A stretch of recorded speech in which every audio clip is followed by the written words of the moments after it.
सरपंच संतोष देशमुख हत्या प्रकरणावरून राज्याचं वातावरण चांगलंच तापलं असून या घटनेचा निषेध केला जात आहे. ही घटना घडून अनेक दिवस उलटले आहेत, मात्र या घटनेचा मुख्य सूत्रधार फरार आहे. घटनेविरोधात उद्या बीडमध्ये सर्वपक्षीय नेत्यांच्या वतीने मूक मोर्चा आयोजित करण्यात आला आहे. त्याअगोदरच या प्रकरणाच्या तपासाला वेग आला आहे. सीआयडीने वेगवान सूत्रे हलवण्यास सुरुवात केली असून वाल्मिक कराडच्या पत्नीला चौकशीसाठी पोलीस स्थानकात बोलवले आहे. संतोष देशमुख हत्या प्रकरणात मंत्री धनंजय मुंडेंचे निकटवर्तीय वाल्मिक कराड हे विरोधकांच्या निशाण्यावर आले आहेत. वाल्मिक कराड या प्रकरणाचा मास्टरमाइंड असल्याचा आरोप विरोधकांकडून केला जात आहे. पोलिसांनी वाल्मिक कराडवर केवळ खंडणी प्रकरणी गुन्हा दाखल केला आहे. वाल्मिक कराड सध्या फरार असून पोलीस त्याच्या मागावर आहेत. यासाठी सीआयडीने वाल्मिक कराडच्या पत्नीला पोलीस स्थानकात बोलवले आहे.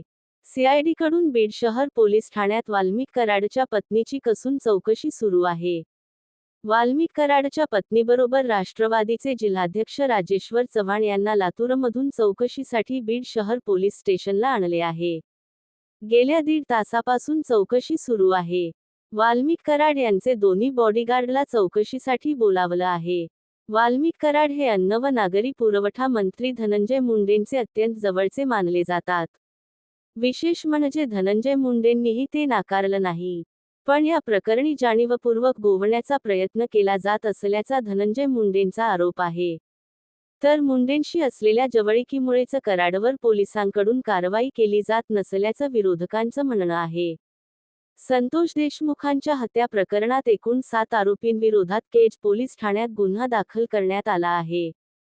जयराम चाटे, महेश केदार, प्रतीक घुले, विष्णू चाटे या चौघांना पोलिसांनी अटक केली आहे.